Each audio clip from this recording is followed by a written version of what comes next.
Ici commence Thomas et ses amis, le roi du chemin de fer, lu par Claude Roberval pour Saga.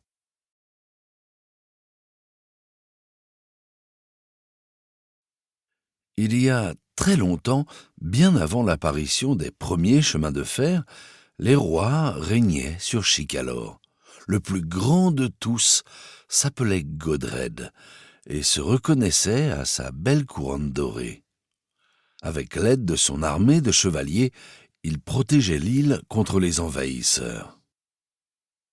Mais un beau jour, sa couronne disparut. Les voleurs furent vite arrêtés.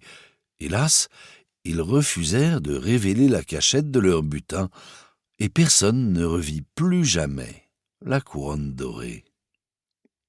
De nos jours, on surnomme l'époque du roi Godred Âge d'or, et si les ruines de son château sont toujours visibles sur la propriété du comte de Chicalor, ce ne sont plus les chevaliers en armure qui chargent à travers toute l'île, mais les trains de métal. C'était une magnifique journée sur l'île de Chicalor. Dans le port de Brenham, Thomas et Percy déplaçaient des wagons avec si peu de concentration qu'ils ne tardèrent pas à en renverser un. Une caisse glissa et s'ouvrit, révélant une vieille armure. Les deux amis n'en avaient jamais vu auparavant.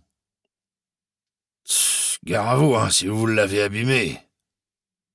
gronda Cranky.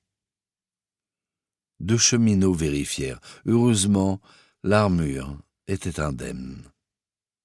À qui pouvait-elle bien appartenir ? Se demandait Thomas. Mais voilà, personne ne le savait. C'était un mystère. Quelques jours plus tard, le contrôleur fit une annonce. Spencer transporterait un invité particulier cet après-midi même, le comte de Chicalor, de retour du continent. Thomas et ses camarades filèrent à la station de lavage, puis aidèrent à remettre un peu d'ordre sur l'île et à décorer la gare des Quatre Vents. Ensuite, tout le monde se rassembla pour attendre le comte, et la grosse locomotive profilée apparut sur les rails. « Une fête ?» s'exclama le comte en débarquant. « Formidable.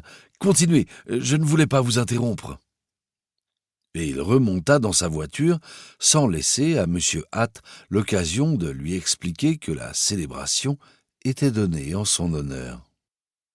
« J'ai promis à Milly que je serai de retour avant 14 heures, » lança joyeusement le comte par la fenêtre.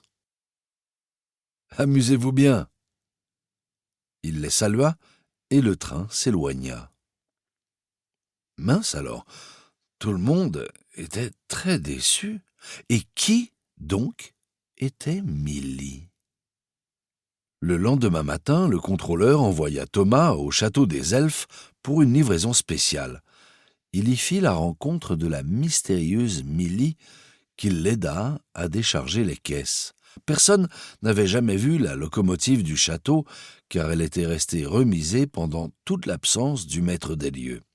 Elle était donc ravie de retrouver le grand air et frétillait d'impatience à l'idée de se rendre à nouveau utile.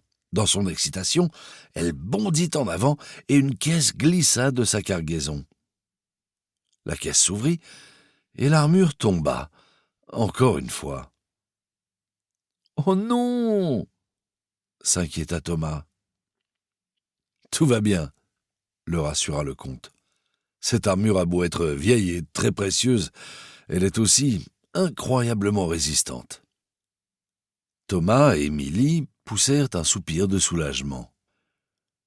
Les cheminots installèrent l'armure dans la voiture de Milly et le comte passa un bras autour d'elle pour l'empêcher de bouger. C'était un spectacle très drôle à voir. « Ah, si seulement j'avais la couronne dorée de Godred !» déplora toutefois le châtelain. « C'est la seule chose qui manque pour que ma surprise soit complète. » Milly se mit en route, laissant Thomas à ses interrogations. Quelle pouvait bien être cette surprise ?